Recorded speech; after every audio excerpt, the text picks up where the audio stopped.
Today in the production and operation management आपका दूसरा class है आज. Today is the second lecture. पहली क्लास में सिलेबस को हमने डिस्कस किया था और बताया था कि प्रोडक्शन एंड ऑपरेशन मैनेजमेंट क्यों जरूरी है और कैसे जो है इकोनॉमी को चेंज किया जा सकता है, वो प्रोडक्शन एंड ऑपरेशन मैनेजमेंट के थ्रू ही होगा. आज जो है आपको केस स्टडी लाने जा रहे हैं,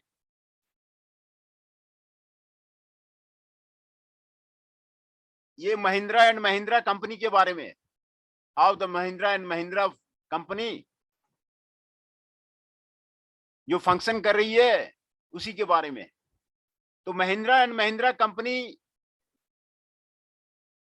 का कोविड स्ट्रेटजी क्या है, पहले हम कोविड स्ट्रेटजी में अभी महिंद्रा एंड महिंद्रा कंपनी क्या कर रही है उसके बारे में हम लोग पहले पढ़ेंगे और उसके बाद उसके महिंद्रा एंड महिंद्रा कंपनी का डिटेल से हम लोग स्टडी करेंगे. केस स्टडी इंपॉर्टेंट है. कोविड स्ट्रेटजी में कोविड-19 as a black swan event, ये ब्लैक स्वान इवेंट जो है महिंद्रा एंड महिंद्रा ने कोविड-19 को ब्लैक स्वान इवेंट बताया. इसमें Mahindra said there has been on enormous erosive effect of the pandemic where the world stopped, where the world stopped, पूरी दुनिया रुक गई. Complete enormous erosive effect. The lives were turned episode down and the economy faced an uncertain future. Economy का कोई future नहीं रहा आपको pandemic में, कोविड में. कौन सी कंपनी आगे बढ़ेगी, कौन सी कंपनी पीछे जाएगी, ये कहना बहुत मुश्किल है. अभी भी कोविड का सिचुएशन चल रहा है. It is very difficult to say कौन सी कंपनी आगे जाएगी, कौन सी कंपनी बंद होगी. बहुत सारी कंपनियां बंद हो गई है कोविड के चक्कर में. लाइफ जो है पीपुल का वो टर्न हो गया, अपसाइड डाउन, आपको चेंज, आपको टर्न हो गया.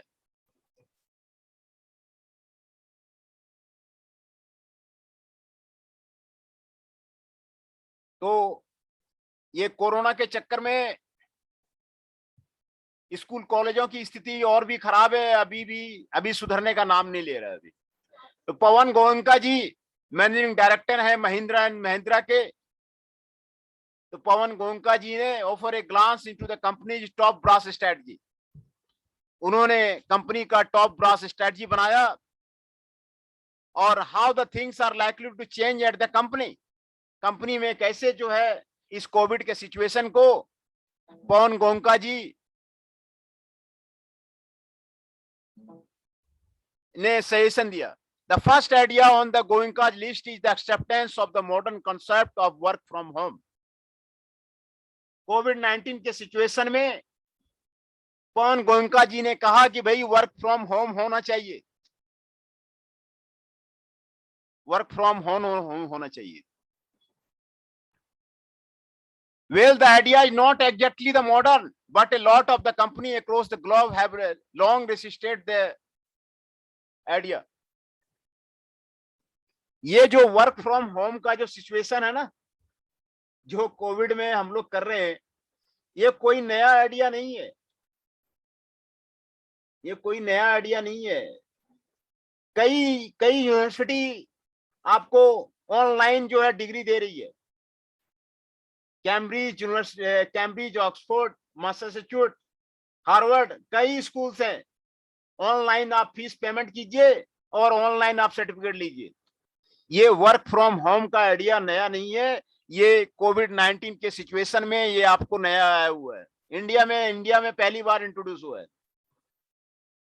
ऑनलाइन क्लासेस, ऑनलाइन सर्टिफिकेशन, ये ऑक्सफोर्ड में, कैम्ब्रिज में कई पहले से ही चले आ रहे हैं।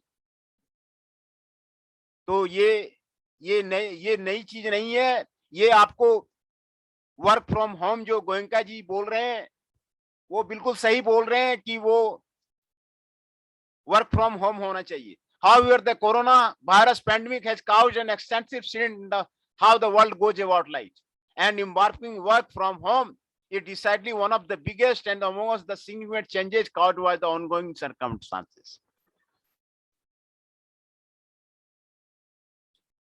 Other points on the point Pawan Goenka ji वो लिस्ट कर रहे हैं, focus on the efficiency and agility.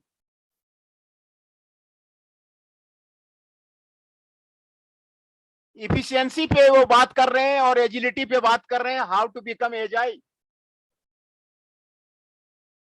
Agile manufacturing Ford में, टोयोटा में काफी पहले से हो रहा है। एजाइल मैन्युफैक्चरिंग का ये जो वर्ड कह रहे हैं पवन गोयनका जी कह रहे हैं, if you to how to improve the efficiency and how to become agile.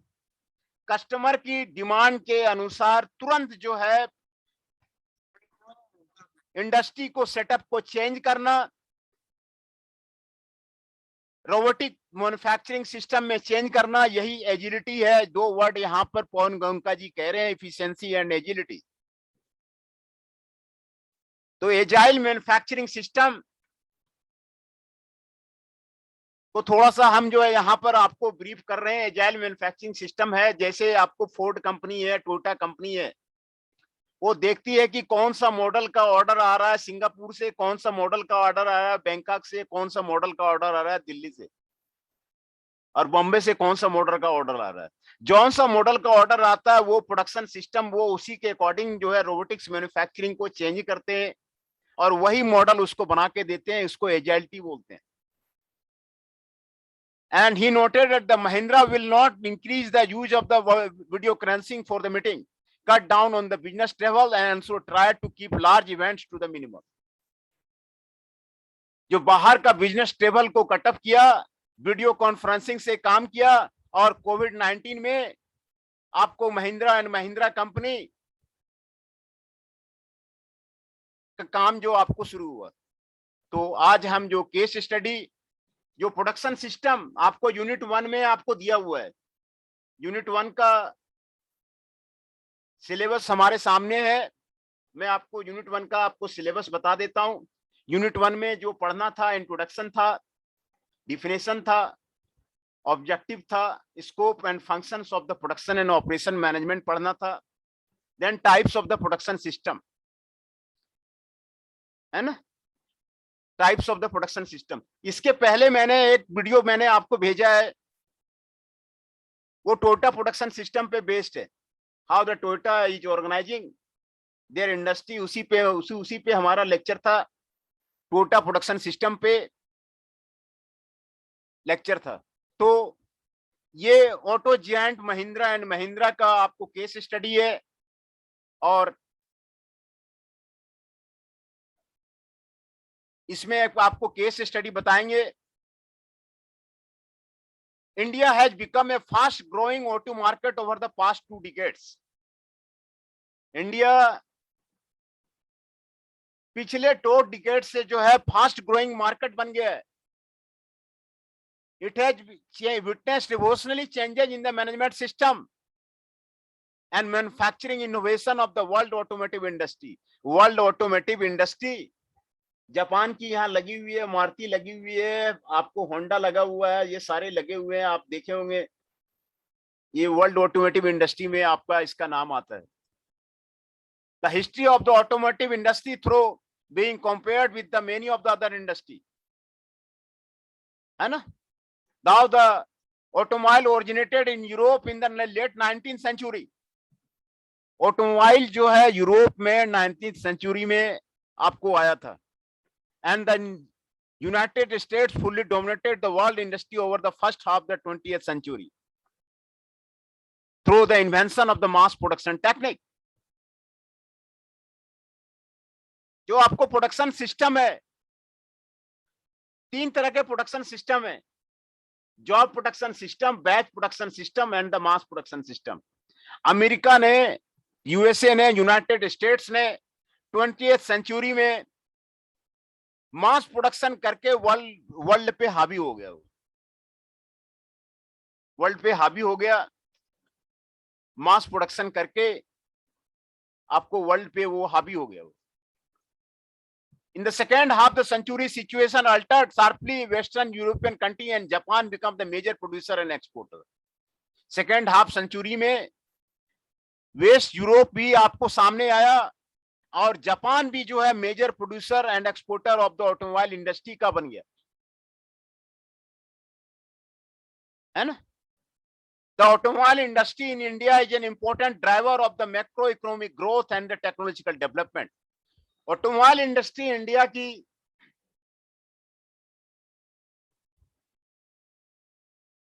वो मेजर इकोनॉमिक ग्रोथ इससे आपको आया, और टेक्नोलॉजिकल जो है ग्रोथ आना इसमें आपको शुरू किया। Growth in the Indian economy has been driven by the rapid economic growth, और 7.1% share in India GDP, approximately 8% share in India GDP आपका ऑटोमोबाइल सेक्टर का है। And India projected the world's 3rd largest automotive market by the 2026 में ये world का 3rd largest market automotive sector बन जाएगा। India has the 4 automobile producing hubs. 4 जो है इसके ऑटोमोबाइल के प्रोड्यूसिंग हब्स हैं इंडिया में। पहला है आपको नॉर्थ में दिल्ली, गुड़गांव, फरीदाबाद। दिल्ली, गुड़गांव, फरीदाबाद आपको मारुति का, जेसीबी का, होंडा का, कई गाड़ियों का आपको हब है दिल्ली, गुड़गांव, फरीदाबाद। करीब 500 से 6000 वेंडर्स आपको यहां पर आपको मिल जाएंगे। 500 से 6000 कंपनियां आपको मारुति के वेंडर मिल जाएंगे। दूसरा है Mumbai, Pune, Nashik, Aurangabad in the west. West में आपको जो हब है ऑटोमोबाइल सेक्टर का, मुंबई है। ये सर्कल है मुंबई, पुणे, नासिक, औरंगाबाद का। और साउथ में जो है आपको चेन्नई, बेंगलुरु और होसूर, ये आपको हब है। एंड चौथा ईस्ट में है जमशेदपुर। जमशेदपुर आपको हब है ऑटोमोबाइल सेक्टर का। कई कंपनियां वहां पर है, टेल्को है, वो छोड़ के सब होता है। टेल्को है, फिर अगला पूछ ले कि भाई क्या काम किया तुमने, तुम दिखाते हैं कि भाई ये काम किया। अगर तो हवा में बात हो जाएगी, हमने इतना किया, वो बोलेगा काम किया, मेरे को क्या पता। कोई बात नहीं, आप ठीक बताइए, कोई कुछ बोलना चाह रहे हैं? सर्वंगत सिंह जी बोलिए। है।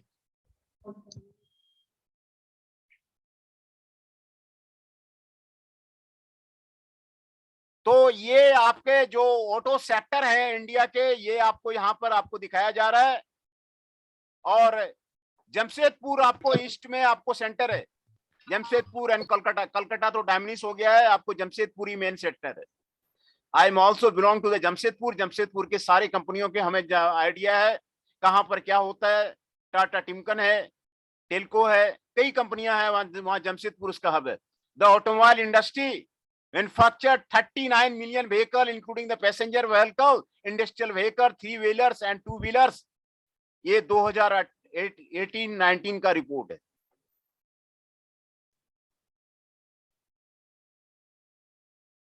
Out of the 30.9 million vehicles manufactured in the 2019, India has exported 4.6 million.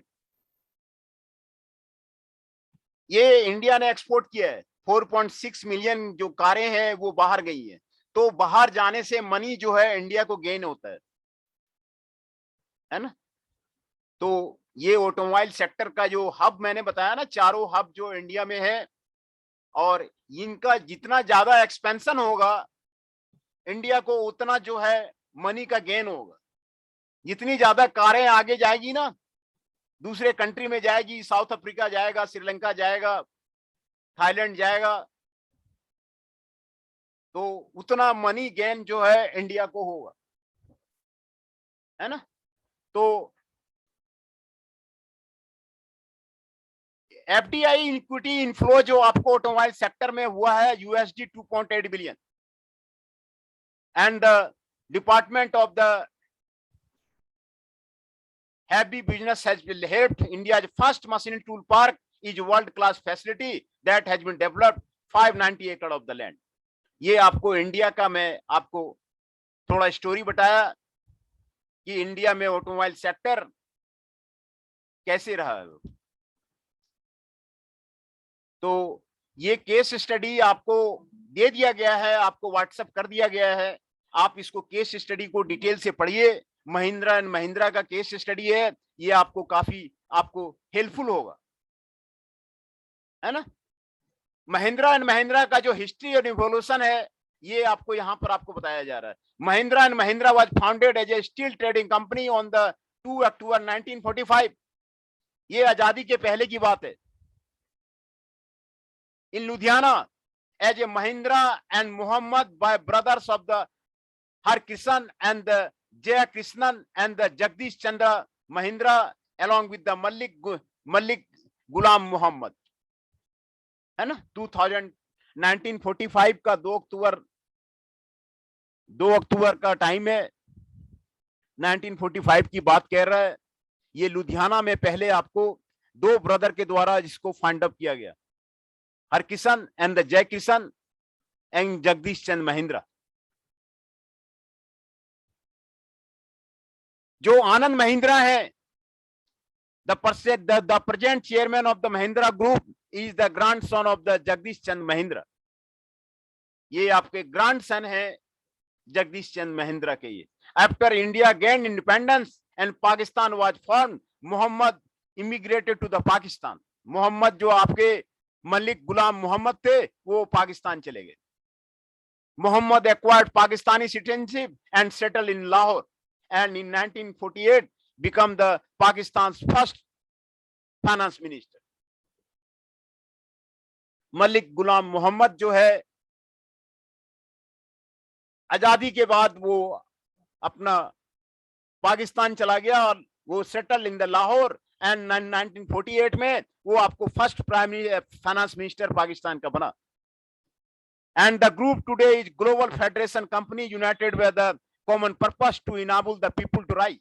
The present chairman of the Mahindra Group, Anand Mahindra, is currently handling the company. He was born on the May 1, 1905 in Mumbai to Harris and Indra Mahindra. Anand's father A well-known industry always emphasize the importance of the using the business to the benefit society. देखिए यहां पर उनका mission ये है, objective ये है कि benefit to the society. Mahindra group का शुरू से ये पर्पस रहा है, मिशन रहा है कि benefit to the society, importance emphasized on the benefit to the society. Business सभी करते हैं, बिजनेस का कई मायने हैं, but the corporate social responsibility is the main thing that the company has to be followed. Every company has to be follow corporate social responsibility. Corporate social responsibility आप जितना कीजिएगा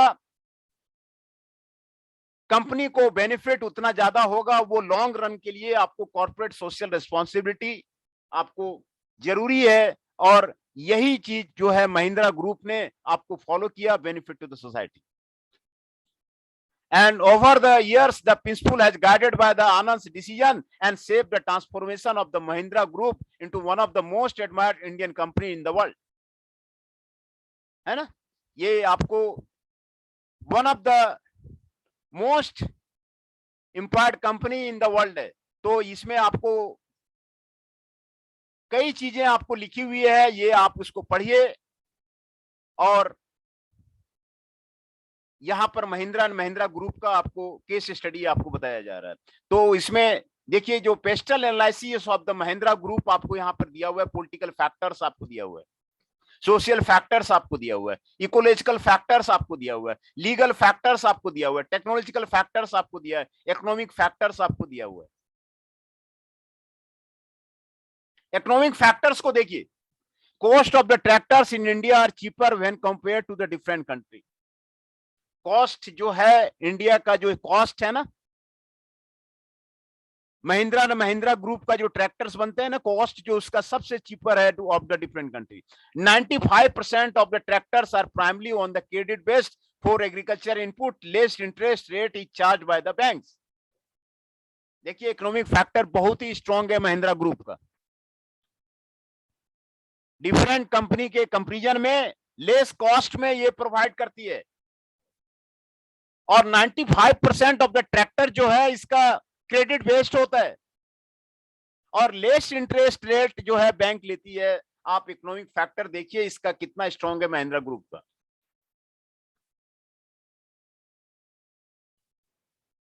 ये आपको इकोनॉमिक फैक्टर आपको मैंने आपको बताया था कि इकोनॉमिक फैक्टर ये है आपका। और दूसरा आपको जो फैक्टर है वो है इकोलॉजिकल फैक्टर। इकोलॉजिकल फैक्टर पे काम करना जरूरी है। ग्लोबल वार्मिंग में आपको महिंद्रा ग्रुप हेल्प करता है। Mahindra group is making an attempt to release the electric cars to reduce the pollution and also reduce the usages of the renewable goods. Ecological factor में आपको महिंद्रा ग्रुप काम करता है, ग्लोबल वार्मिंग में आपको हेल्प करता है। और वो इलेक्ट्रिक कार्स जो है वो आपको लॉन्च करने जा रही है, रिड्यूस द पॉल्यूशन को खत्म करके, and reduce the usages of the renewable goods को खत्म करके आपको इकोलॉजिकल फैक्टर को, ग्लोबल वार्मिंग को कंट्रोल करने की कोशिश कर रहा है आपको महिंद्रा ग्रुप,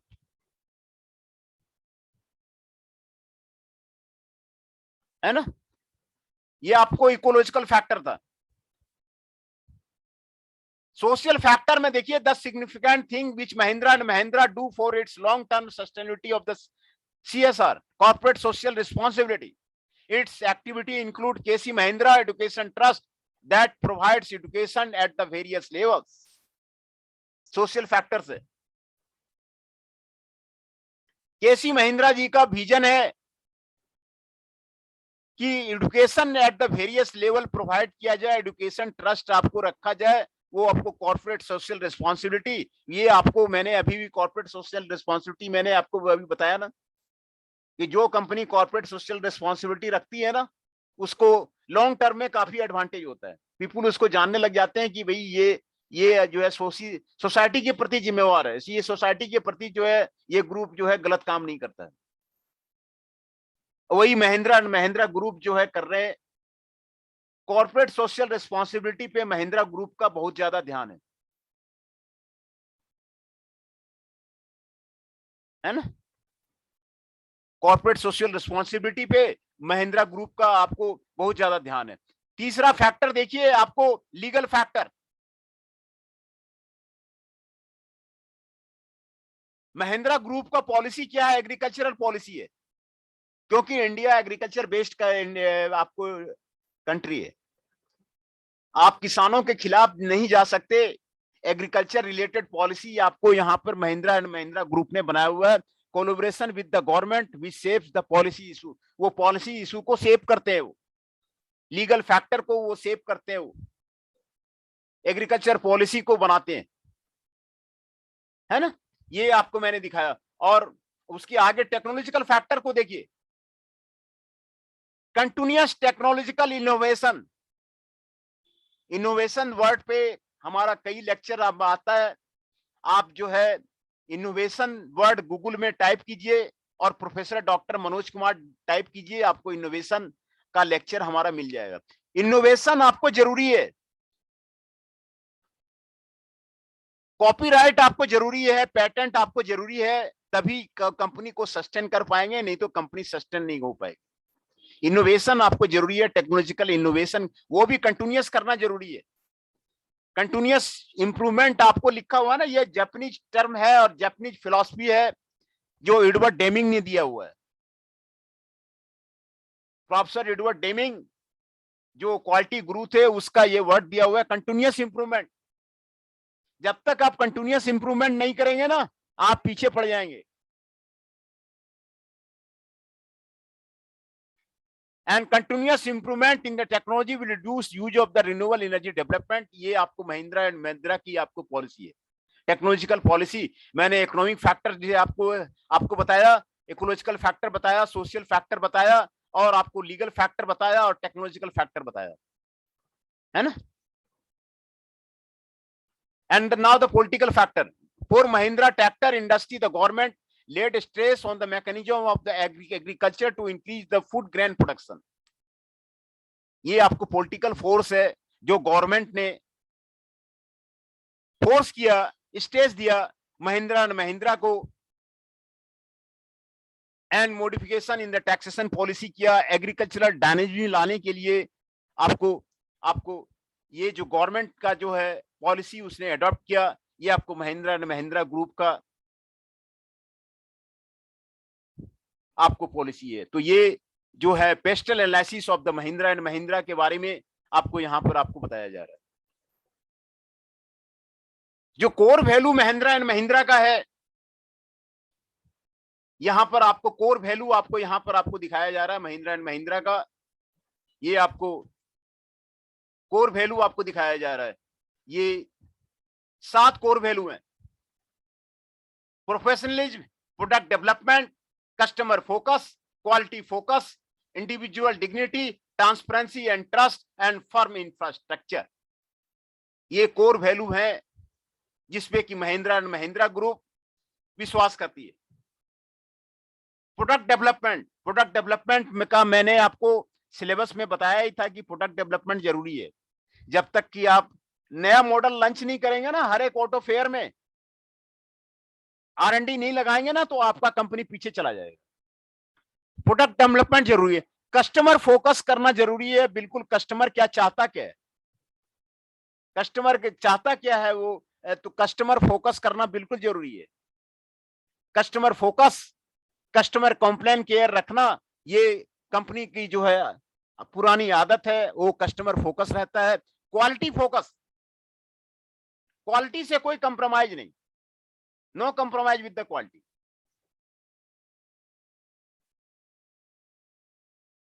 क्वालिटी से कोई कंप्रोमाइज नहीं है। और इंडिविजुअल डिग्निटी रखनी है। सभी आदमी अपना टॉप मैनेजर का इंडिविजुअल डिग्निटी रखते हैं। ट्रांसपेरेंसी एंड ट्रस्ट जरूरी है, ट्रांसपेरेंट रहिए, और ट्रस्ट जो है जो among the workers, among the उसमें ट्रस्ट बनाइए कि व्हाट, अपना मिशन फिक्स कीजिए कि हमारा मिशन क्या है, what is the mission of the company, what is जो वहां पर टॉप मैनेजर है उसका मिशन, और वहां पे मेल खा रहा नहीं खा रहा। ट्रांसपेरेंसी है कि नहीं, ट्रांसपेरेंट है कि नहीं है, फर्म इंफ्रास्ट्रक्चर कैसा है, इस पे कोर वैल्यू वो आपको महिंद्रा कंपनी आपको ध्यान देती है।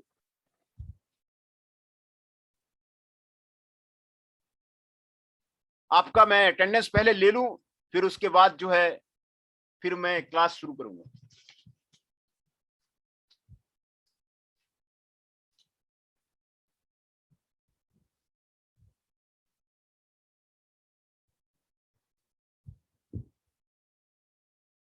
Arjun Verma ji is present, Fiza Fatima ji is present, Meenu Devi ji is present, Present, sir.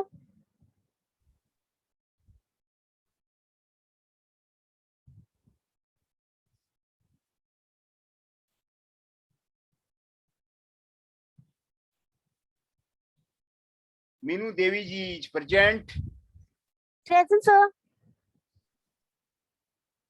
Hello. हाँ हाँ हाँ, बोलिए क्या बोलना चाह रहे हैं।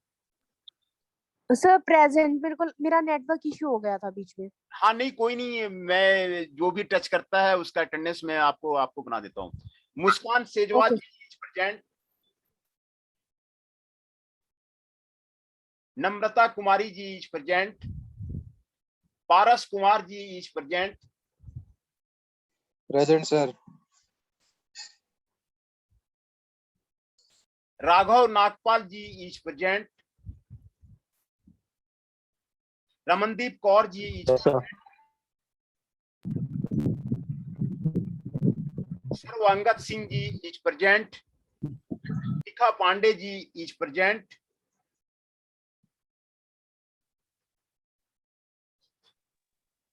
Sivan Singh ji is present, Present, sir.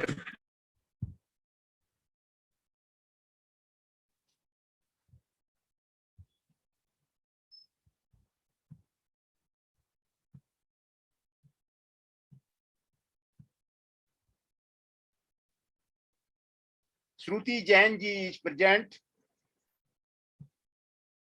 Shruti Singhal is Present, sir. Present, sir. Present.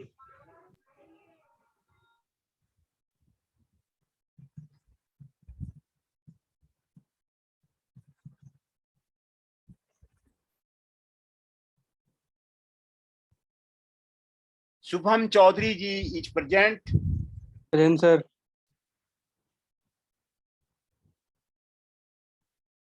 Vibha ji is present, Present, sir.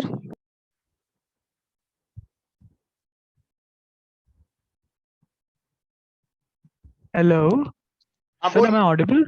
हाँ बोलिए बोलिए, आवाज आ रही है आपकी। मैं प्रेजेंट बोला था, आवाज आई थी ना उसकी। हाँ क्या नाम है आपका। सर्वंगत। हाँ Sarvangat ji is present, Thank you, Vikram Aditya Singh ji present, Yes, sir. Sir, Ramandeep Kaur present. हाँ Ramandeep Kaur ji is present,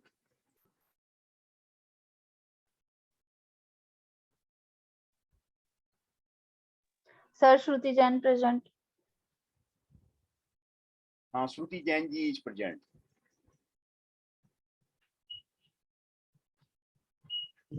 Excuse me, sir. Sir Shikha Pandey is also present, उसका माइक नहीं चल रहा। हाँ नहीं Shikha Pandey ji is present, Sir, Vibha Singhal present. Vibha Singhal ji is present, हाँ प्रेजेंट है विभा सिंघल।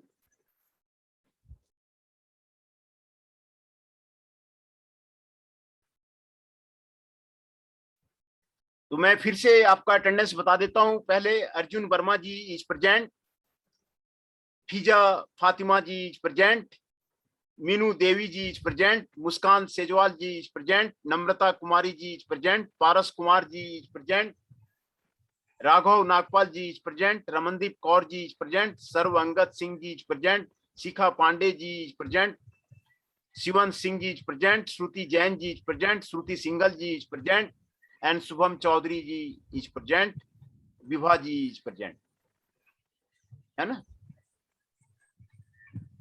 कई क्लासों से लेक्चर नहीं हो पा रहा था। Yes sir. हाँ, तो ये आपका थोड़ा सिलेबस पीछे चल रहा है, सेक्शन ए आगे जा रहा है, आपका सेक्शन पीछे जा रहा है। आपका सिलेबस हुआ था, आज दूसरा लेक्चर है, लेक्चर हो नहीं पाया था, गूगल मीट में प्रॉब्लम आ रही है ना, गूगल मीट से वो क्लासेस नहीं हो पा रही है।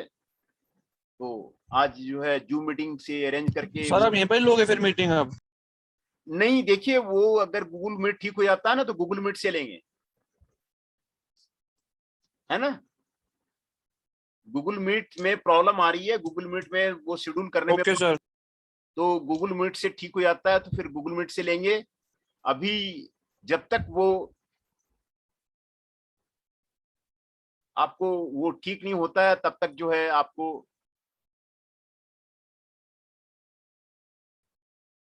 जूम मीटिंग में ही लेंगे, है ना, जूम मीटिंग में ही लेंगे।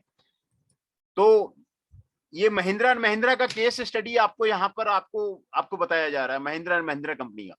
तो देखिए किसी भी कंपनी का केस स्टडी बनाते हैं ना, आप भी हमारे साथ जुड़ेंगे और केस स्टडी बनाएंगे तो उसमें शॉर्ट एनालिसिस करते ही करते हैं। किसी कंपनी का शॉर्ट एनालिसिस उसका केस स्टडी आपको माना जाता है। उसका स्ट्रेंथ क्या है, उसका वीकनेस क्या है, उसका अपॉर्चुनिटी क्या है, उसका थ्रेट क्या है, ये शॉर्ट एनालिसिस आपको जाना जाता है। What is the strength of the company आपको होना चाहिए, जो दूसरे कंपनी में नहीं है। स्ट्रेंथ का मतलब यही हुआ, जो आसपास के कंपनी में नहीं है वो आपको स्ट्रेंथ हो गया। वो मैं आपको सीधा आपको मायने में आपको बताऊं कि शॉर्ट एनालिसिस मैंने कई यूनिवर्सिटी का किया हुआ है, कॉलेजेस का किया हुआ है। कॉलेज में वही चीज होना चाहिए, वो लैब होना चाहिए जो दूसरे कॉलेजों में आसपास में नहीं है। ये स्ट्रेंथ आपको होना चाहिए। जो अब जैसे हमारा गुरु गोविंद सिंह यूनिवर्सिटी में है तो हमारे यहाँ उस तरह की लैब होनी चाहिए जो गुरु गोविंद सिंह यूनिवर्सिटी में कहीं नहीं है, सिर्फ मेरी कॉलेज में, है ना। ये स्ट्रेंथ हो गया, ये स्ट्रेंथ हो गया कि भाई ability to introduce the new products and process into the market. किसी भी कंपनी का स्ट्रेंथ यही कहलाता है कि न्यू प्रोडक्ट कितना वो इंट्रोड्यूस करता है मार्केट में, न्यू वैरायटी कितना लाता है मार्केट में, ये उसका स्ट्रेंथ हो गया। And can generate the sales for these new products, और नया प्रोडक्ट के लिए सेल्स जनरेट करता है। उसी तरह कॉलेज का स्ट्रेंथ ये हो गया कि भाई कितना बुक वो पब्लिश करता है, कितना बढ़िया प्रोजेक्ट वो बनाता है, कितना रिसर्च पेपर वहां उसके यहाँ पब्लिश होते हैं, ये उसका स्ट्रेंथ हो गया, है ना। किसी कॉलेज का स्ट्रेंथ ये क्यों हो गया कि भाई उसका जो है स्टूडेंट यूनिवर्सिटी में पोजीशन ला रहा है नहीं ला रहा है। हमारे वाइस चांसलर गुरु गोविंद सिंह इंद्रप्रस्थ यूनिवर्सिटी के हमारे प्रोफेसर डॉक्टर महेश वर्मा जी हैं, उनको पता चले कि मेरी कॉलेज से कितने बच्चे ने यूनिवर्सिटी में पोजीशन लाया है, पोजीशन है कि नहीं है, तभी तो वो जानेंगे कि वहां पे हो क्या रहा है। वो तो खुद ही बैठे बैठे वहां जान जाएंगे कि भाई कौन सा कॉलेज में क्या हो रहा है। तो स्ट्रेंथ किसी कॉलेज का यही है कि कितने बच्चे यूनिवर्सिटी में रैंक ला रहे, यूनिवर्सिटी को रिकॉर्ड को ब्रेक कर पा रहे नहीं कर पा रहे, बच्चे वहां का कर पा रहे नहीं कर पा रहे। तो ये स्ट्रेंथ हो गया। वो वाइस चांसलर खुद ही बैठा हुआ वो देख लेगा कि भाई कितने बच्चे को रैंक आ रहा है ना। ये कॉलेज की आपको स्ट्रेंथ मैं आपको बता रहा हूं। तो ये उसमें आपको स्ट्रेंथ के बारे में बताता है। वीकनेस को हटाइए, what are the deficiency are there, आप उसको आइडेंटिफाई कीजिए, उसको हटाइए, वो वीकनेसेस ठीक नहीं है। मैनेजमेंट का ये काम है। महेंद्रा जी ये करते हैं, जो वीकनेसेस है पहले उसको हटाओ, वहां से कंपनी से हटाओ, कमजोरी जितनी भी है, कमजोरियां जितनी है उसको, डिफिशिएंट को उसको हटाओ। हमारा जो कंपनी है वर्ल्ड लेवल की कंपनी है, वर्ल्ड लेवल की कंपनी रहेगी। वर्ल्ड लेवल की जो मशीन है उसको वहां पे लाना है, री इंजीनियरिंग करनी है, री इंजीनियरिंग करनी है जी। वो वर्ल्ड लेवल का जो भी आइटम, जो भी मशीन वर्ल्ड में निकला है वही मशीन यहाँ पे लाना है ना। तो वीकनेसेस में यहां पर देखिए महिंद्रा जी का साफ लिखा हुआ है कि न्यू प्लांट लेआउट होना चाहिए। महिंद्रा एंड महिंद्रा कंपनी की rural sector mainly depends on the monsoon, monsoon पे डिपेंड करता है। इंडिया का जो फीचर है वो मानसून पे डिपेंड, इंडिया का जो फ्यूचर है वो मानसून पे डिपेंड करता है। मानसून कितना आया उसी पे डिपेंड करता है future, depend on the monsoon. तो मानसून, ये जो हमारा कंट्री है ना, मानसून ओरिएंटेड कंट्री है। मानसून अगर ठीक आ गया ना तो